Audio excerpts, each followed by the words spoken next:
Жақсы достар, екінші сұрақты оқылайық. Екінші сұрақ бізде бірінші нұсқаның оңтүстік Америкада орналасқан табиғи нысан. Жалпы білеміз, әлемде 6 материк бар. Соның ішінде оңтүстік Америка материгінде орналасқан физикалық нысан, яғни физический объектіні табу керекпіз. Кеттік, әрқайсысына жеке-жеке тоқталып көрейік, және қандай ерекшеліктер бар деген сұрақтарға қосымша жауап беріп кетерміз.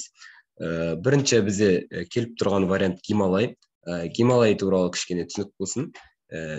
Мынау оңтүстік Америка айтпақшы. Оның солтүстігінде бізде солтүстік Америка материгі, бізде оңтүстікте Антарктида, мынау Африка материгі, мына жер бетте жатқан бізде Евразия материгі деген секілді.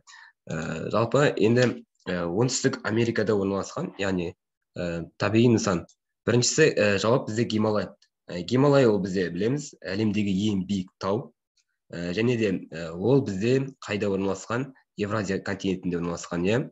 Жалпы енді бұның ерекшелігі, енді Гималайдың бір атап көрсететін ерекшелігі ол жалпы әлемдегі ең биік, яғни ең ірі тау жүйесі болып есептеледі.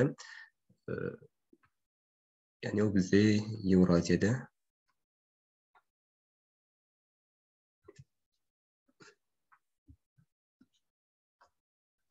(8848 метр биіктікте).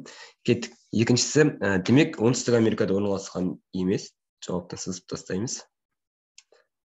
Екінші жауап Парана. Парана ол бізде үндістерше үлкен өзен деген мағына береді. Бразилия мен Аргентина жеріндегі өзен. Бізде Бразилия мен Аргентина қайда? Ол бізде оңтүстік Америка континентінде орналасқан. Демек, дұрыс жауап бізде Парана болады екен. Тегілік қоя берейік. Парана жалпы ол кейде Парана мойнағы деп келеді. Ол бізде оңтүстік Америка мен солтүстік Американы жалғастырушы канал. Канал ретінде де жазып қойсақ болады, немесе Парана.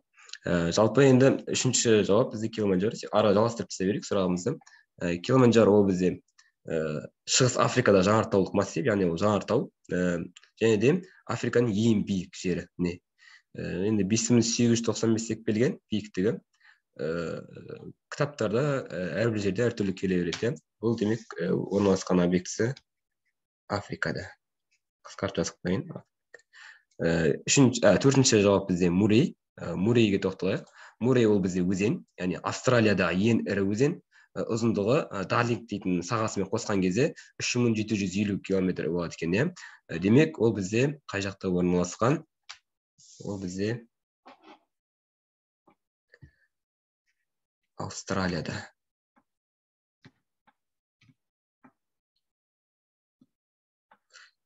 Бізде бесінші жауап өлім аңғары, немесе ажал аңғары. Ол бізде ақш-тың оңтүстік батысында. ақш ол бізде солтүстік Америкада орналасқан. Демек, жауап ретінде келмейді. Енді қызық мәлімет ретінде көрсеткен.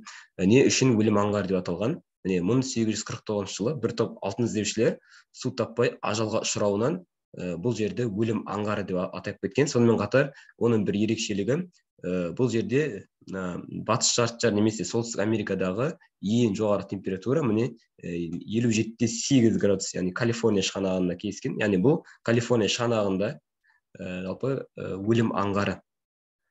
Демек, бізде соңғы жауап ол бізде солтүстік Америкада.